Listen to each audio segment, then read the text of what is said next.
Network Initiative.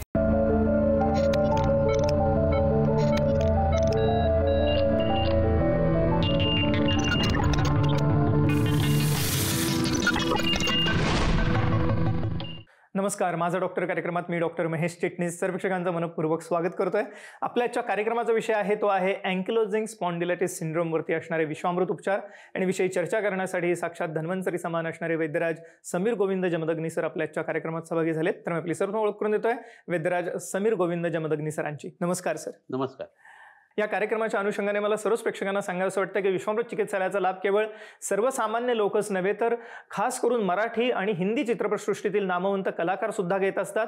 आणि याच अनुषंगाने राजकीय सामाजिक क्षेत्रातील अनेक मान्यवर त्याचप्रमाणे खास करून क्रीडापटूही विश्वामृत चिकित्साचा लाभ घेण्यासाठी विशेष करून येत असतात. या ठिकाणी आजपर्यंत 25,000हून अधिक विद्यार्थ्यांना आयुर्वेदाचं प्रशिक्षणही मिळालेलं आहे आणि असा विश्व परिवार संपूर्ण जगभरात पसरलेला आहेच. पण सगळ्यात महत्त्वाचं म्हणजे जे असाध्य आजार मानले जातात आधुनिक शास्त्राच्या दृष्टीने हा एक यांच्यासाठी एक आशेचा किरण आहे विश्वामृत चिकित्सालय. गेल्या काही वर्षात आपल्याला विविध स्वरूपातले आजार बळावलेले दिसतात, ज्याच्यामध्ये जीवनशैलीचे आजार आहेत म्हणजेच मधुमेह, उच्च रक्तदाब, हृदयविकार, लठ्ठपणा, कोलेस्ट्रॉलची समस्या, ब्लॉकेजेस किंवा त्या अनुषंगाने विविध पोटविकार, आम्लपित्त, बद्धकोष्ठता, कोलायटिस सारखी समस्या, पाइल्स फिशर्स फिशुला म्हणजे मुळव्याध भगंदर सारखे आजार किंवा या अनुषंगाने लिव्हरचे आजार म्हणजेच कावीळ, लिव्हर सिरोसिसची समस्या, फॅटी लिव्हरची समस्या वाढलेली दिसते. त्याच अनुषंगाने किडनी विकार, किडनी फेल्युअर सारखी समस्या वाढलेली दिसते. दीर्घकाळ चालणारे आजार म्हटलं की आपल्या डोळ्यासमोर येतात ते त्वचारोग, ज्याच्यामध्ये सोरायसिस, विटिलिगो म्हणजे पांढरे डाग, एक्झिमा, खास करून नायटासारखे आजार येतातच. पण त्याच अनुषंगाने विविध ॲलर्जीज, ज्याच्यामध्ये श्वसन विकारही उद्भवतात, दमा, अस्थमा सारखे आजार आपल्याला उद्भवलेले दिसतात. आणि यांना कोणतेही ठोस उपचार आपल्याला आधुनिक शास्त्रात दिसत नाहीत. त्यांच्यासाठी विश्वामृत चिकित्सालय एक आशेचा किरण आहे असं म्हटलं तर वावगं ठरणार नाही. या व्यतिरिक्त असाध्य आजारांमध्ये मेंदूचे आजार आहेत, ज्याच्यात स्मृतिभ्रंश आहे, पॅरालिसिस सारखी समस्या आहे. किंवा त्याच अनुषंगाने मला सांगावंसं वाटतं की मणक्यांचे विकार, ज्याविषयी आपण आजच्या कार्यक्रमात ओहापोह करणार आहोत, सांधेदुखी, गुडघेदुखी सारखी समस्या, ह्या सर्वांसाठी आपल्याला उपचार मिळणार आहेत. विशेष करून स्त्रियांसाठी आणि बालकांसाठी वरदान असे उपचार आहेत विश्वामृत चिकित्सालयामध्ये. स्त्रीरोग म्हटलं की आपल्या डोळ्यासमोर मासिक पाळीशी निगडीत समस्या येतातच, पण गेल्या काही वर्षात पीसीओडीची समस्या वाढली, वंध्यत्वाची समस्या वाढलेली आहे, उतार वयात असणारे रजोनिवृत्तीच्या असणाऱ्या समस्या आहेत किंवा त्याच अनुषंगाने थायरॉइड सारखी समस्या जी स्त्री पुरुषांमध्ये दोघांमध्येही दिसतेच. पण या अनुषंगाने पुरुषांमध्ये लैंगिक समस्या असोत किंवा वीर्यदोष असोत आणि या अनुषंगाने बालकांचे आजार, ज्याच्यामध्ये बालकांची शारीरिक बौद्धिक वाढ आणि त्याच अनुषंगाने उंची वाढवण्यासाठी ठोस उपचार आपल्याला विश्वामृत चिकित्सालयामध्ये मिळणार आहेत. आणि या अनुषंगाने पुढे जाऊन खास करून बालकांच्या असणाऱ्या इतर समस्या, ज्याच्यामध्ये ADHD, त्याच अनुषंगाने ऑटिझमची समस्या जी आपल्याला वाढलेली आढळते, सेरेब्रल पाल्सीसारखी समस्या आहे, मेंटल रिटार्डेशन म्हणजे मतिमंदता, गतिमंदता, ह्यासाठी सुद्धा आपल्याला ठोस उपचार विश्वामृत चिकित्सालयात उपलब्ध आहेत. त्यामुळे कोणत्याही स्वरूपाचा असाध्य आजार असो आपण निराश होऊ नका. जरूर विश्वामृत चिकित्सालयाची कास धरा आणि त्यासाठी कॉल करा पुढील नंबरवर. संपर्कासाठी जो आपण स्क्रीनवरती बघत आहात हा विश्वामृत चिकित्सालयाचा हेल्पलाईन नंबर आहे. ह्याच्यावर आपण फोन करू शकता, अपॉइंटमेंट घेऊ शकता आणि ह्या सर्व उपचारांचा लाभ घेऊ शकता. सर, कार्यक्रमाच्या अनुषंगाने पुन्हा एकदा स्वागत कार्यक्रमामध्ये. अँकिलोजिंग स्पॉन्डिलायटिस सिंड्रोम ह्याविषयी जाणून घेण्याची उत्सुकता आहे सगळ्यांनाच, काय सांगता येईल? आता याच्यामध्ये असं होतं की पाठीच्या मणक्यापासून बऱ्याच वेळेला ह्या आजारांची सुरुवात होते असं दिसतं. आणि व्याधिक्षमत्व जे शरीराचं आहे म्हणजे इम्युनो सिस्टीम जी आहे ती वेगवेगळ्या पद्धतीची केमिकल सिक्रेट करून 2 सांध्यांना 2 मणक्यांना एकत्र जोडवण्याचं काम विकृत पद्धतीने करते. आणि मग त्यामुळं काय व्हायला लागतं की या लोकांच्या हालचालींच्यामध्ये रिस्ट्रिक्शन्स यायला लागतात. आणि हा जो धातूपाक झालेला आहे त्याच्यामुळं बांबू स्पाईनसारखं त्याचं स्वरूप येतं. बांबू जसा दिसतो आपल्याला तसं म्हणजे थोडी गॅप आहे, मग गाठ आहे, पुन्हा गॅप आहे, गाठ आहे, अशा पद्धतीचं ते प्रकरण होतं. आणि वाकणं, झुकणं वगैरे, एका बाजूला करणं वगैरे, ह्या गोष्टीसुद्धा त्याच्यामध्ये अवघडून जातात. तर व्यवहारात आपण बघताना इम्युन सिस्टीमशी संबंधित हे आजार असं जरी धरलं तर ते कशातनं उत्पन्न होतं हे बघणं सुद्धा गरजेचं असतं. परंतु सगळ्यात महत्त्वाची गोष्ट याच्यामध्ये अशी आहे की आपल्या शरीरामध्ये ज्या हाडांच्या बरोबरींच्या रचना असतात, तरुण असती किंवा कुरच्या ज्याला असतात, किंवा मधली जी गादी आहे ती, कडेच्या कंडरा, शिरा, स्नायू, मसल्स, हे सुद्धा इतके कडक होतात की ते जवळजवळ हाडच वाटायला लागतं. आणि आयुर्वेदामध्ये सर्वतसं बिघडण्याचं जे प्रकरण सांगितलेलं आहे त्याच्यामध्ये अतिप्रवृत्ती संगोवास येराणाम ग्रंथरूपी वा विमार्गगमनम चापी असं एक सूत्र आलेलं आहे. विमार्गगमन म्हणजे जिथं रस असायला पाहिजे, जिथं रक्त असायला पाहिजे, जिथं मांस असायला पाहिजे, अशा ठिकाणी अस्थिधातू यायला लागतो. म्हणजे अस्थिधातूचं रक्तामध्ये, मांसामध्ये विमार्गगमन अशा पद्धतीची जी कन्सेप्ट आहे त्याच्यात हा आजार जो आहे तो खूप मोठ्या पद्धतीने आपल्याला बसवता येतो. सकाळच्या वेळेला ह्या आजाराची लक्षणं खूप वाढतात, वातावरणाचा याच्यावरती परिणाम येत असतो, अनुवंशिकता ह्याच्यामध्ये बऱ्याच वेळेला आढळत असते. आणि दुसरं एक असं प्रकरण आम्हाला आढळलेलं आहे आमच्या अभ्यासामध्ये, की पूर्वीच्या काळी आपल्या पूर्वजांच्या घरामध्ये सगळ्यांच्यामध्ये अगदी 1, 2, 3 पिढ्या मागे जरी बघितलं तर धान्यांची पोती वगैरे असायची, उंदीर वगैरे असायचे. तर चिचुंद्री आणि उंदीर जर चावलेला असेल आपल्या आई-वडिलांच्या आई-वडिलांच्या आई-वडिलांना वगैरे, तर मग ते मॅटर्नल किंवा पॅटर्नल साईनी हा आजार जो आहे तो बऱ्याच वेळा आपल्या शरीरामध्ये येतो असं दिसतं आणि त्याची अनुवंशिकता जी आहे ती जीन्समधनं आपल्याला बिघडलेली अशी दिसत असते. तर याच्यामध्ये काय होतं, की कंबर दुखायला सुरुवात होणं, मग पाठ दुखणं, नंतर मान दुखणं, बरगड्या दुखणं, नंतर इतर सांधे दुखायला लागणं, कालचे आणि हॅमस्ट्रिंगचे मसल जे आहेत ते कडक व्हायला लागणं. ह्याच्यामध्ये नंतर पोटदुखी असाही त्रास आपल्याला बऱ्याच वेळा आढळून येतो. जुलाब होतात त्या लोकांना. दृष्टीवरती त्याचा नंतर परिणाम व्हायला लागतो. भूक लागत नाही, हालचाली या त्या मंदावतात, कमालीचा अशक्तपणा जो आहे यायला लागतो, स्किन डिसीज वगैरे व्हायला लागतात. अशी लक्षणं याच्यामध्ये बऱ्याच वेळेला आपल्याला दिसून येतात. आणि मग हे एकदा प्रकरण असं या पद्धतीने दिसायला लागलं, की नंतर लोकं जागे होतात आणि मग कुठेतरी डॉक्टरांच्याकडे जाऊन औषधं घेणं असं प्रकरण करत असतात. याच्याले B27 नावाची एक तपासणी आहे, ती केल्यानंतर हे प्रकरण लगेच लक्षात येतं. परंतु ही तपासणी पॉझिटिव्ह आहे आणि त्रास नसलेले लोक आहेत आणि त्रास होतोय, पण ही तपासणी निगेटिव्ह आहे, असं सुद्धा बऱ्याच वेळा आढळतं. त्यामुळे फक्त त्या तपासणीच्या हिशोबाने वैद्य काही ट्रीटमेंट करतो असं होत नाही. तो संपूर्ण शरीराचा अभ्यास करतो आणि मग ट्रीटमेंट द्यायला सुरुवात करतो. एक मोलाचं विवेचन केलं आपल्याला आत्ता वैद्यराज समीर गोविंद जमदग्नी सरांनी आणि मला आवर्जून सांगावंसं वाटतं की त्यांच्या मार्गदर्शनाखाली आज 25,000हून अधिक आयुर्वेद विद्यार्थ्यांना प्रशिक्षण मिळालेलं आहेच. पण असा विश्वपरिवार जगभर पसरलेला आहे आणि जगातील अनेक डॉक्टर्स त्यांचं मार्गदर्शन घेण्यासाठी सातत्याने विश्वामृत चिकित्सालयाला भेट देत असतात आणि एकंदरीतच ह्याचाच भाग म्हणून, या उपक्रमाचा भाग म्हणूनच आता गुरुवचन नावाचं यूट्यूब चॅनल वैद्यराज समीर गोविंद जमदग्नी सरांच्या मार्गदर्शनाखाली सुरू झालेलं आहे. ते सर्व डॉक्टर्सना आठवड्यामध्ये सोमवार आणि शुक्रवार सोडून इतर सर्व दिवशी दुपारी 2 ते 3:30 मार्गदर्शन करत असतात, ज्याचा लाभ सर्व तज्ज्ञ डॉक्टर्स, आयुर्वेद विद्यार्थी घेऊ शकतातच, पण सर्वसामान्य लोक सुद्धा या युट्यूब चॅनलचा भाग घेऊ शकतात. आपल्याला सोमवार आणि शुक्रवार सोडून दररोज दुपारी 2 ते 3:30 वैद्यराज समीर गोविंद जमदग्नी सरांचं मार्गदर्शन मिळणार आहे गुरुवचन ह्या युट्यूब चॅनलला, तर जरूर त्याचा आपणही लाभ घ्या.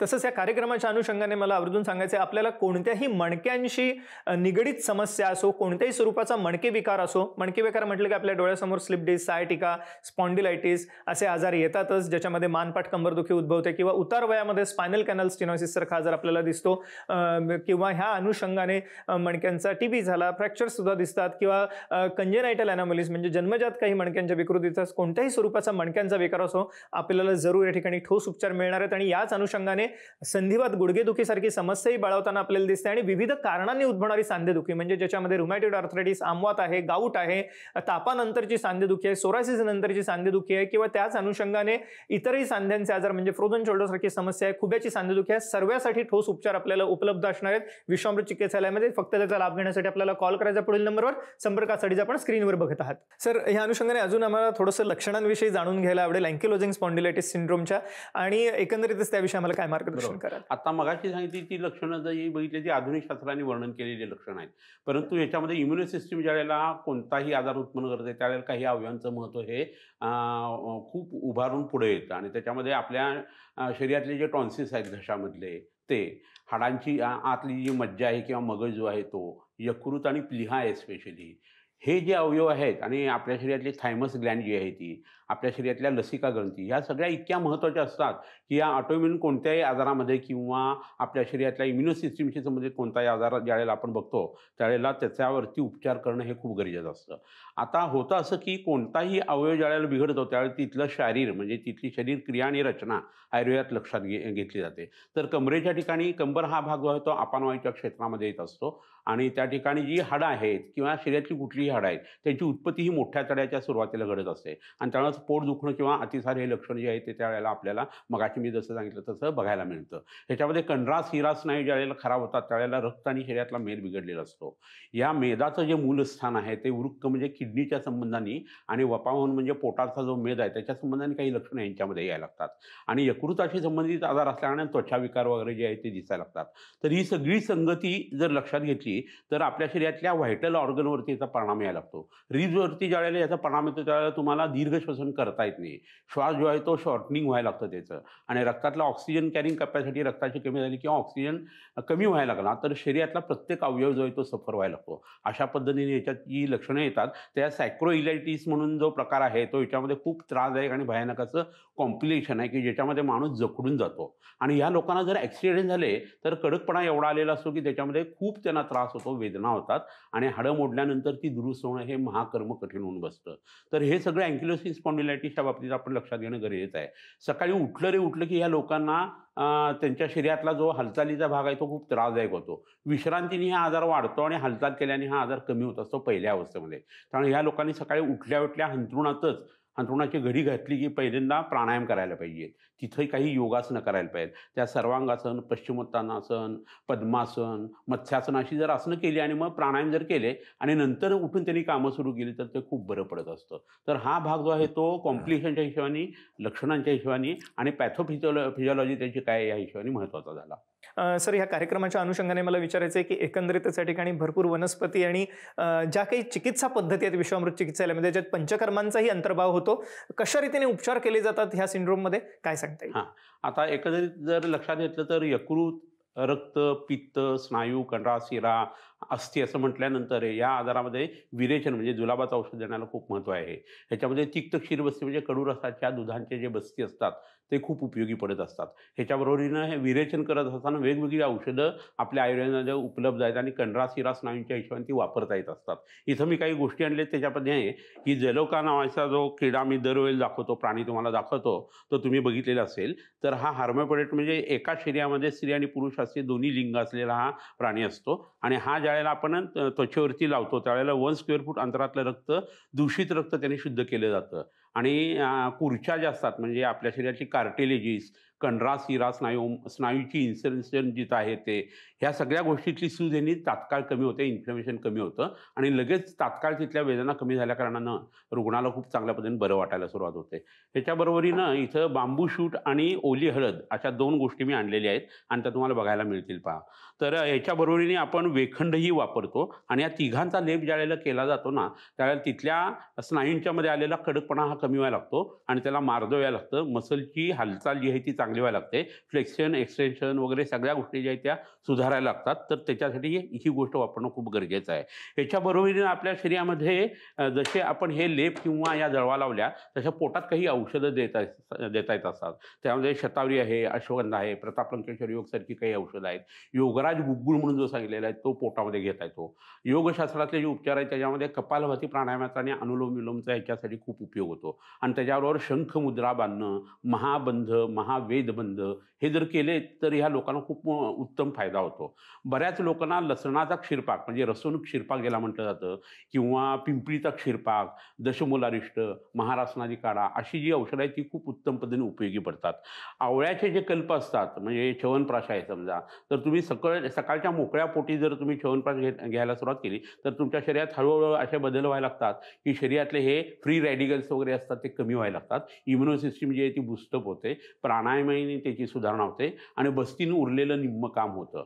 जर एखाद्या तरुण मुलांना आपण हे औषध दिलं म्हणजे 10-12 वर्षाचा मूल टीनेजर आहे आणि त्याला जर हे औषध दिलं गेलं तर त्याच्या शरीरातला शुक्रधातू चांगला होतो आणि हा अँकिलोसिस स्पॉन्डिलायटिसचा त्रास पुढच्या पिढीत होण्याची शक्यता जी असते ती पूर्णतः मिटू शकते. आपण आता जाणून घेतलं अँकिलोजिंग स्पॉन्डिलायटिस सिंड्रोमवरती असणाऱ्या विविध चिकित्सांविषयी ज्या आपल्याला विश्वामृत चिकित्सालयामध्ये उपलब्ध आहेत. अँकिलोजिंग स्पॉन्डिलायटिस सिंड्रोममध्ये विशेष करून मणके या ठिकाणी होतातच दूषित, पण त्याच अनुषंगाने खुब्याचा सांधा किंवा शोल्डर जॉईंट म्हणजेच खांद्याचा सांधासुद्धा खराब होतो. त्यामुळे सर्व प्रकारच्या सांधेदुखीसाठी सुद्धा सर्वोत्तम उपचार आपल्याला उपलब्ध आहेत. आणि मला आवर्जून सांगायचं वाटतं की वयोमानापरत होणारी सांधेदुखी, गुडघेदुखी तर बरी होतेच, पण तरुण वयात आपल्याला आमवात म्हणजे रुमॅटिड आर्थरायटिस झाला किंवा गाऊट सारखी समस्या ज्यात युरिक ॲसिड वाढतं किंवा विविध इतर ऑटोइम्युन आजार आहेत किंवा विशेष करून तापानंतरची सांधेदुखी, सोरायसिस सारख्या आजारानंतरची सांधेदुखी आहे, ह्या सर्व आजारांवरती आज ठोस उपचार आपल्याला विश्वामृत चिकित्सालयामध्ये उपलब्ध आहेत. जरूर याचा लाभ घेण्यासाठी आपण कॉल करा पुढील नंबरवर, संपर्कासाठी जो आपण स्क्रीनवरती बघत आहात. सर, या ठिकाणी विविध वनस्पती आम्हाला आणलेल्या दिसत आहेत आणि त्यांचाही उपयोग कशा रीतीने ह्या ताज्या वनस्पतींचा होतो काय सांगता येईल? तोही आपण बघूया. तर ही समोर जी वनस्पती दिसते आता, ही अश्वगंधा नावाची वनस्पती आहे. तर ह्या अश्वगंधेचा क्षीरपाक, अश्वगंधाचं तूप किंवा अश्वगंधेचा फक्त चूर्ण जे आहे, ते सुद्धा आपण तूप आणि साखरेबरोबरती जर संध्याकाळच्या वेळेला घेतलं, तर त्याचा उत्तम पद्धतीचा फायदा जो आहे, तो आपल्या रुग्णांना होतो. याच्यामध्ये झोप चांगल्या पद्धतीने यायला लागते. नंतर हाडं बळकट व्हायला लागतात. मसल्स जे आहेत, त्यांचे टोन जे आहे, ते उत्तम पद्धतीने वाढायला लागतात आणि शरीराची व्याधी प्रतिकारशक्तीने उत्तम पद्धतीने वाढताना दिसते. दुसरी एक वनस्पती या ठिकाणी आहे, त्याचाही आपण विचार करून बघूया. ही जी वनस्पती आहे ती रुई किंवा अर्क किंवा मांदार म्हणतात ती ही वनस्पती आहे. या वनस्पतीचं मूळ जे आहे ते उत्तम पद्धतीने मज्जा व स्रोतसावरती काम करतं आणि मसल्सवरतीही काम करतं. त्यामुळे न्यूरोमस्क्युलर जंक्शन खराब असताना या वनस्पतीचा वापर जो आहे तो करता येतो. या वनस्पतीची पानं आणि निरगुडीची पानं, इथं जी दुसरी वनस्पती दिसते ब्राह्मी, तिची पानं ही एकत्र करून जर आपण मोहरीच्या तेलातून त्याचा शेक जर अँकिलोसिस स्पॉन्डिलायटिसमध्ये घेतला, तर त्याचा अप्रतिम फायदा होतो आणि त्या लोकांची जखडाहट जी आहे ती कमी व्हायला लागते. श्वास दीर्घ घेता यायला लागतो. पोटाच्या ज्या समस्या आहेत त्या पोटातली सूज कमी झाल्या कारणानं उत्तम पद्धतीने त्याच्यामध्ये सुधारणा होताना दिसून येते. ह्याच्यावरून दुसरा एक महत्त्वाचा भाग असा आहे की आपल्या शरीरामध्ये शुक्र हे सर्व शरीरगामी आहे आणि त्याच्या दृष्टीची लक्षणं जी आहेत ती आयुर्वेदामध्ये सांगितलेली आहेत. तर शुक्र शुद्ध करणारी औषधं, आर्तव किंवा रज शुद्ध करणारी औषधं, स्त्रियांच्या पाळीच्या वेळेला अंगावरती जाणारी जी गोष्ट आहे, ती शुद्ध करणारी औषधं जर ह्या आजारामध्ये वापरली गेली, तर ऑटोइम्युन सिस्टममधले बरेचसे आजार जे आहेत ते कयामध्ये येतात. तर तसं शरीरात पुरुषांच्या बाबतीत ज्यावेळेला हा आजार असतो त्यावेळेला शुक्र शुद्धीची औषधं आणि स्त्रियांच्या शरीरात असताना आर्तव शुद्धीची औषधं जर वापरली, तर अँकिलोसिस स्पॉन्डिलायटिस, पाठीच्या मणक्याशी संबंधित अनेक आजार, तिथली झालेली झीज आणि त्याच्याबरोबरही उत्पन्न झालेले पॉस्चरल किंवा ऑक्युपेशनल हॅझार्ड जे आहे ते उत्तम पद्धतीने आपल्याला कमी करता येतात.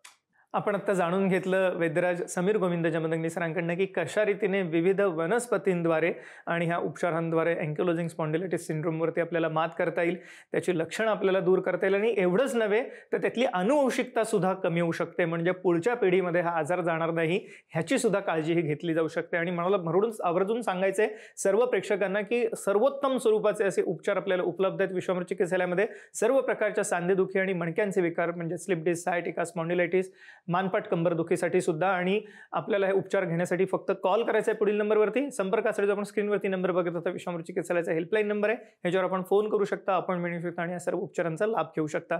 सर, विविध स्वरूपाचे उपचार विश्वामृत चिकित्सालयामध्ये केले जातात, त्याच्यामध्ये आपण विविध वनस्पती, औषधं, जलौका आणि अजूनही काही या ठिकाणी अग्निकर्मासारख्या गोष्टी आणलेल्या दिसतात. काय सांगता येईल? आता इथे ही जी शलाका आहे ही सुवर्ण शलाका आहे. हा पुढचा भाग जो आहे तो सोन्याचा आहे, तुम्हाला तो दिसत असेल. तर विद्धकर्म आणि अग्निकर्म अशा दोन गोष्टी ज्या आहेत त्या शरीरावरती आपल्याला विविध आजारांसाठी, एस्पेशली वाताच्या, वात कफाच्या आणि कफवाताच्या आजारासाठी वापरता येतात.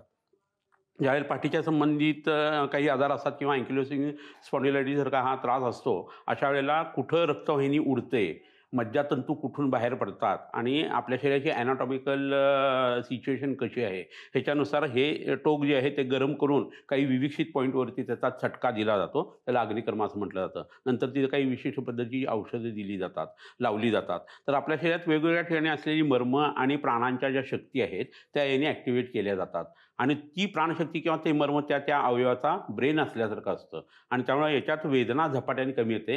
कारण हे उष्ण गुणाचं प्रकरण असल्याकारणाने शीतगुणाचा वाद त्यांनी शमतो आणि तात्काळ वेदना कमी होतात.